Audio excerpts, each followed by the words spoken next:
مزید بیانات کے لیے چینل کو سبسکرائب کریں اور بیل آئیکن کو دبائیں۔ جزاک اللہ۔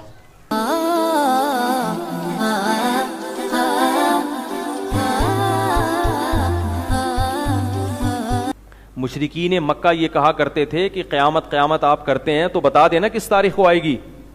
تو اللہ نے کیا فرمایا؟ والذین آمنوا مشفقون منہا، فرمایا جو قیامت کا انکار کرنے والے ہیں وہ آپ سے تاریخیں پوچھتے ہیں، لیکن جو قیامت پر ایمان لانے والے ہیں وہ قیامت کے آنے سے ڈرتے ہیں۔ ان کو تاریخ میں دلچسپی نہیں ہے، ان کو دلچسپی اس میں ہے کہ اس دن ہمارا بنے گا کیا۔ اس لیے میرے بھائی اپنی جان پر مجھے بھی رحم کرنا چاہیے اور آپ کو بھی۔ آج لوگوں نے اس جہنم کی آگ سے ڈرنا چھوڑ دیا ہے، اس کی کوئی حیثیت ہی نہیں ہے۔ کفر بول لو زبان سے، شرکیہ کلمات بول لو، ماں باپ کو ستاؤ، زنا کرو، جو مرضی کرو، بہت ہلکا سا لفظ ہے، وہ بھی وہ جو آخرت کا خوف رکھتا ہے کہ توبہ کر لیں گے، ورنہ اکثر نے تو توبہ کا خیال بھی چھوڑ دیا۔ حج ہو رہے ہیں، عمرے بھی ایک پکنک بن چکی ہے، حج عمرہ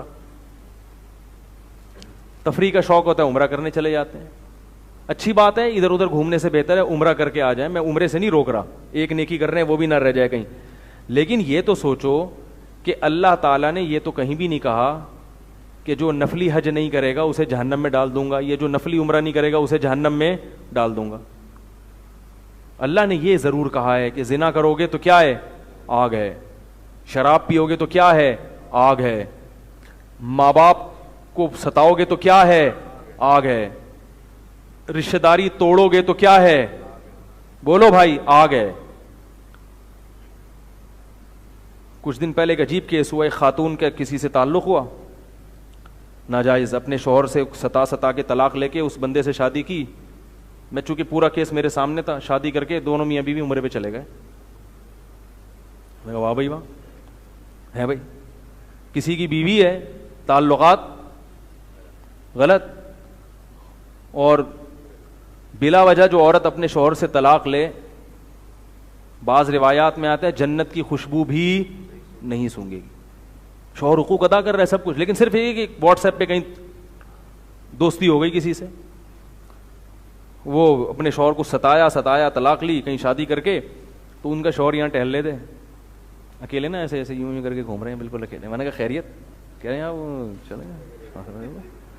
میں نے کہا کہاں ہیں آج کل وہ؟ میرا خیال تھا بھاگ کے کہیں گئے ہوں گے، وہ شادی کر کے بھاگی کہیں گئے ہوں گے، کہیں ادھر سوئٹزرلینڈ وغیرہ کی طرف نکل گئے ہوں گے کہ چلو وہاں جا کے عیاشی کریں گے، فلمیں دیکھیں گے، ڈرامے دیکھیں گے۔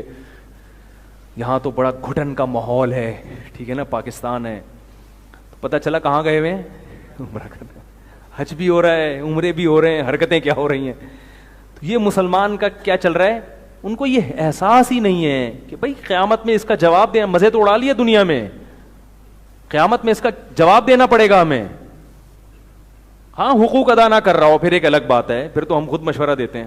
آج کل ہم الٹے مشورے بھی شروع کر دیے لوگوں میں، بھئی ایک حد تک برداشت کرو، اس کے بعد چھٹی لو، اس سے زیادہ نہیں کسی کو پالنا چاہیے۔ شوہر اگر تمیز سے چل رہا ہے ٹھیک ہے، ایک دفعہ دھمکی دی، 2 دفعہ، 3-4 دفعہ کے بعد نہیں سدھرا، ہاں بنیادی حقوق اگر نہیں ادا کر رہا ہے، ایسے خام میں چھوٹی چھوٹی باتوں پہ نہیں، تو میں خود مشورہ دیتا ہوں بھائی بعد میں بچے ہو جائیں گے، ایک مصیبت بن جائے گی، پتلی گلی سے نکل لو، ٹھیک ہے نا، یعنی طلاق لے کے، ایسے نہیں تو وہ تو ایک الگ موضوع ہے۔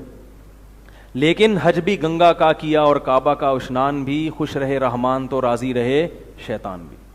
تو یہ سیزن چل رہا ہے، اللہ تعالیٰ نے جو جہنم کی آگ رکھی ہے وہ گناہوں پہ رکھی ہے، جو کبیرہ صغیرہ نہیں، صغیرہ کو اللہ وضو سے، نماز روزے سے کیا کر دیتے ہیں، چھوٹی موٹی خطائیں، کبھی والدین سے تھوڑی سی اونچی، ابا یار آپ کیا یار ہر وقت آپ یار دہی لینے، کبھی انڈے لینے جا رہے، یہ تھوڑی سی نافرمانی ابا کی۔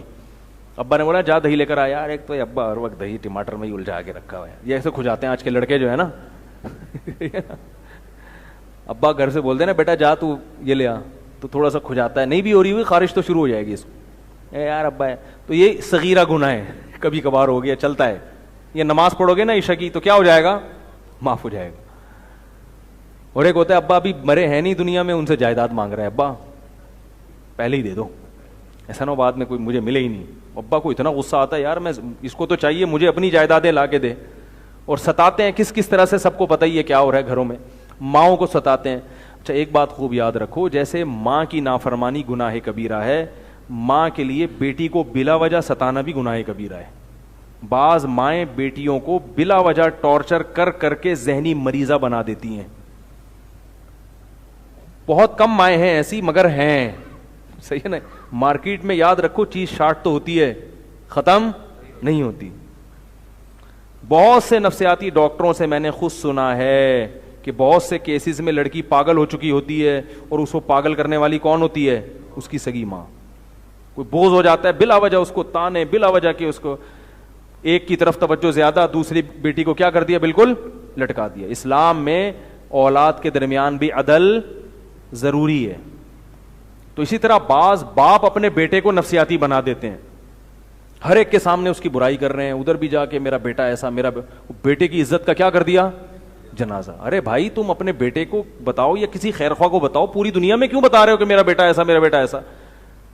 کیونکہ لوگ بولتے ہیں یار اس کا تو, پھر وہ اس کی کبھی عزت نہیں ہوتی. لوگ کہتے ہیں اس کا تو باپ اس کے خلاف ہے, تو وہ اس کے دل میں اور نفرت کے جذبات پیدا ہوتے ہیں. تو رسپیکٹ جو ہے نا وہ اولاد کو بھی ضرورت ہوتی ہے. باپ کی ذمہ داری ہے وہ اپنے بیٹے کو عزت دے, بیٹی کو بھی کیا دے؟ عزت. جیسے اولاد کی ذمہ داری ہے نا والدین کو عزت دیں, تو والدین کی بھی ذمہ داری ہے کہ وہ کیا دیں؟ بیٹے کو عزت دیں. بلا وجہ اس کو ذلیل کرنا لوگوں کے سامنے. ہاں اولاد کے لیے ہم یہی کہیں گے کہ اگر باپ یہ سب کر رہا ہے تو اللہ کے لیے برداشت کر لو, آپ اس سے مطالبہ نہ کرو, ہمیں آگے بتا دو, ہم ابا کو چپکے سے سمجھا دیں گے. ابا سے لڑو مت, کیونکہ جس نے اپنے باپ کو یا ماں کو برداشت کر لیا اللہ اس کو دنیا میں بھی نوازے گا اور آخرت میں. اور ابا کے سامنے اپنی عزت کو مٹا دو. ابا مجمع میں تھپڑ بھی مار دیں, بول دیں ابا ہیں, ابا کا رائٹ ہے. ابا کو ہم یہی مشورہ دیں گے کہ تھوڑا سا خیال کریں آپ, لیکن آپ کو ہم یہی مشورہ دیں گے کہ اگر ابا سیٹنگ پہ نہیں آ رہے تو آپ ابا کے حساب سے اپنے آپ کو ایڈجسٹ کر لو, آپ خود تھوڑے سے ٹیڑے مڑے ہو جاؤ, ٹھیک ہے نا. مفتی طارق مسعود صاحب کے شارٹ کلپ بیانات کے لیے ہمارے چینل کو سبسکرائب کیجیے اور بیل آئیکن کو دبائیے. جزاک اللہ.